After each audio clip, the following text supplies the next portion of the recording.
tell us about those early conferences. Do you remember any of those? What were they like, and how many people went, and what sorts of things happened at them? Well, you had the Western Conference at 84, in 1984? Let me look. I've got it down here. Yes, the first one that we didn't count, we counted, but we weren't really STLHE, was in 1982 at the University of Guelph, and that was a conference on university teaching in the 1980s, it was called. Yeah. And we actually had two conferences in 1982. One at the University of Guelph, which was sponsored by the Council of Ontario Universities. And actually, I think Ron Cheese was involved in that one. I believe so, and I think there might have been some conversations even then about they organise. Yeah. But there were conversations in the abstract. Yeah.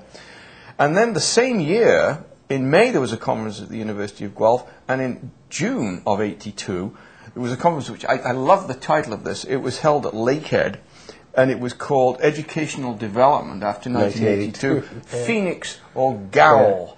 Or is it Ghoul? Anyway, it was not a very enticing sort of conference. That theme, anyway. I didn't go to that. Do you remember that one? Yeah, no, and I remember a couple things. There was actually one the year before that where the notion of going to Lakehead was proposed. I remember one here in 1981 or 80 or somewhere around there. And it was just the group of instructional developers, and we invited other instructional developers from around the province. And there were like 35 or 40 people. It wasn't very big, and it was mostly sort of for our professional development.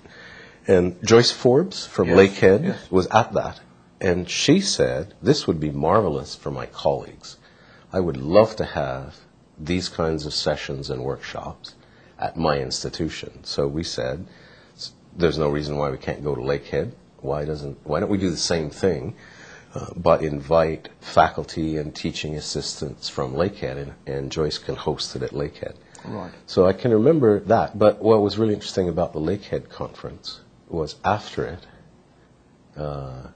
Lloyd Brown-John and Ike Morglis organized a camping trip, which was infamous because we went to Quetico after the conference, and this is a very quiet wilderness area where people backpack, and there were about 20 of us in 4 rented white Lincolns that invaded this park, and we watched these backpacking campers slowly put their stuff away, roll up their sleeping bags in their tents, because here comes a crowd of drunks. Because what they didn't even know was that these were educational developed drunks. Yes. It was an amazing couple of days, and an outfitter dumped camping equipment and food and everything, and we went canoeing all over the lake. It was marvelous. I think that was the time that the educational developer group actually got connected quite well. I can imagine it over scotch in a canoe. Right. Yeah. Well, I wasn't at that. Yes, I missed that one. Probably good thing I wasn't. And Brown-John then organised a conference at the University of Windsor in '83. But the one we counted as the fourth, but the first was the one after that we've mentioned at Western. Yeah. I wanted to mention the conference we had at Guelph in '86, because that was the first one where we had outside speakers. We had outside plenary speakers, and I remember I had been against that, but I was outvoted by our group. And so I was given the job of calling these outside speakers, and we'd made a wish list of 3, and I called all 3, but I couldn't get hold of them.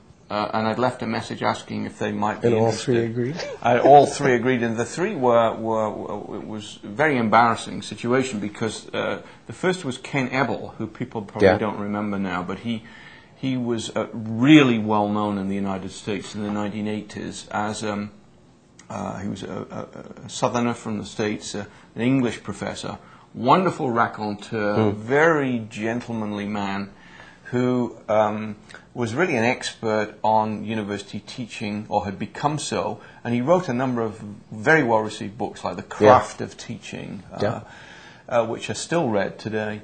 And we called him, and I'd already been told there's absolutely no prospect that Eble would agree. Then I had a call to Bill McKeachie, the author of Teaching Tips that everybody knows. And lastly, we'd said, well, why don't we even go beyond this? And a man called George Brown, who had written a book called Lecturing and Explaining, and was thought to be a wonderful workshop leader. From Exeter, I think. No, he was from, Donald Bly was from Exeter, but George Brown from Nottingham. Right.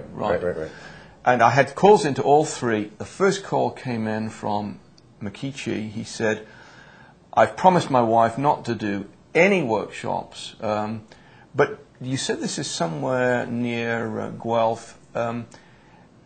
I love Elora, and there's a wonderful mill in Elora. If you were willing to put me up in that mill, I think I could persuade my wife to come.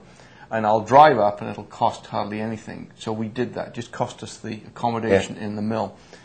Meanwhile, Eble called and said he wasn't really taking any engagements, but this sounded like fun, and he'd always wanted to go on the train to Canada. So all it cost was the train ticket. And he stayed in residence and was a wonderfully facilitative person. Went to all the sessions, participated, and of course gave a talk. And then darn it, who should I get a call from George Brown? And I said, well, you know, George, I'm awfully sorry. We don't have any money at all to bring you. And he said, that's all right. I've got funding from the British Council. I'll pay my own way. And so we had 3 really super sessions. A full-day workshop from George Brown on lecturing on, I think, the Saturday morning, and then 2 keynotes. And so we were really raring to go then, spoiled by our own success. That was a marvelous conference. It was a very, it was one of the sort of keynote conferences. And I think people, after that, the numbers started to get into the more high hundreds of people, because we got well known right across Canada.